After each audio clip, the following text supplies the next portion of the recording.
KP's Kingdom, cooking with KP. Today I'm going to show you how to make these amazing corn blinis with prawns and a romesco sauce. Alright, these are so simple to do. It looks complicated, but it is really easy. Let's get on with our first step. Alright, so here I've got my little food processor. Now, RIP to this one.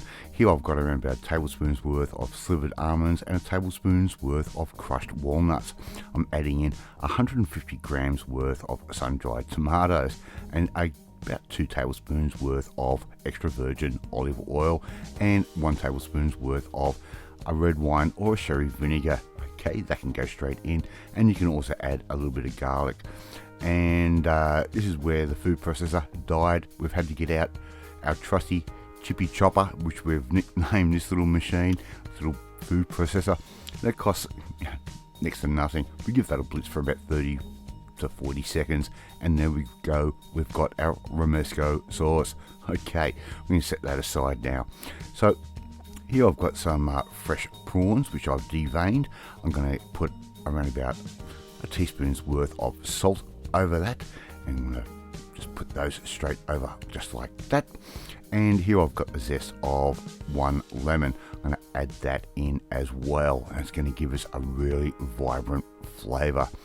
Give that a bit of a stir around just like that. And I'm also going to add in around about a 1/4 teaspoon's worth of smoked paprika. They can all just sit there in the bowl and put that in the refrigerator for 20 to 30 minutes while I make my blini mix up. Right, off that goes into the cold zone. Here I've got around about a 1/4 cup's worth of corn kernels that goes in, and 1/2 teaspoon's worth of dried dill. Okay, that is purely optional. I'm also going to add in around about 1/3 cup's worth of milk that goes in, and 1 egg that can go straight into our little chippy chopper as well. Alright, I'm going to give that a quick blitz up again for that 30 to 45 seconds worth. Alright, chop all that corn up really nice and fine. Alright, let's get on with our next step, and we're going to add in the rest of our ingredients to make these blinis up.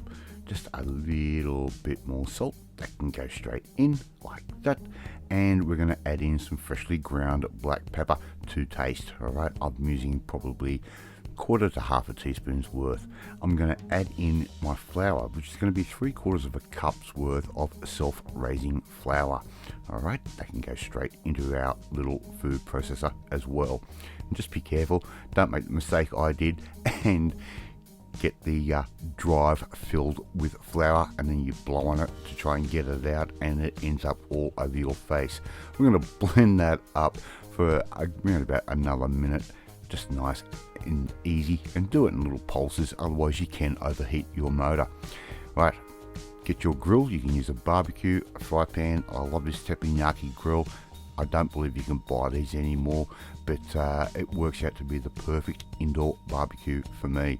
Now what we're going to do is just add our little bits of batter that we've made up, just in little dollops like I'm doing right there, and try and get them around about the same sort of size each. Alright, so just put those down. I'm going to cook these just like a little pancake or a pikelet, and we don't want to burn these. We want to get that little bit of a brown thing happening. And if you're not a regular viewer of this channel, yes, I do have MS, and my hands do what they want to do, not what I tell them to do. So get that nice little bit of brownness either side, just like that. And we're going to do these in a couple of batches, and we'll end up with our perfect little blinis. In goes our prawns straight on top of all of that goodness that we've just cooked, and we've turned the heat up just a little bit because we're going to just cook these prawns off for around about 2 minutes per side. That's all they need, and all that beautiful flavour that we've just infused into those prawns is going to really start to sing. Get your blini, put a little bit of that romesco sauce on top, just like I'm doing there. Not a lot, it's quite rich. Okay, just like that, and I'm serving that up just with a little bit of lettuce in the center for presentation, and also a little bit of extra snackage. Top each blini off with a beautifully grilled prawn or barbecue prawn, just like I'm doing right there, and before you know it, you have got one of the most amazing little entrees or party snacks ever. Thank you so much for watching this video. Really do appreciate it. If you like this video, hit that like button. If you didn't like this video, hit that like button. We're trying to get the algorithm happening. Thank you so much once again. Don't forget to comment. I love reading and love responding to them. Hit that notifications bell, you'll be notified every time a new video goes up, and share this video with all your friends on all platforms of social media. We're trying to grow this audience. More importantly, you want to learn how to make quite a interesting and unique and impressive little entree or snackage like this. Well, you need to come and join the family, my family. Hit that subscribe button, you'll never miss another one of my videos again.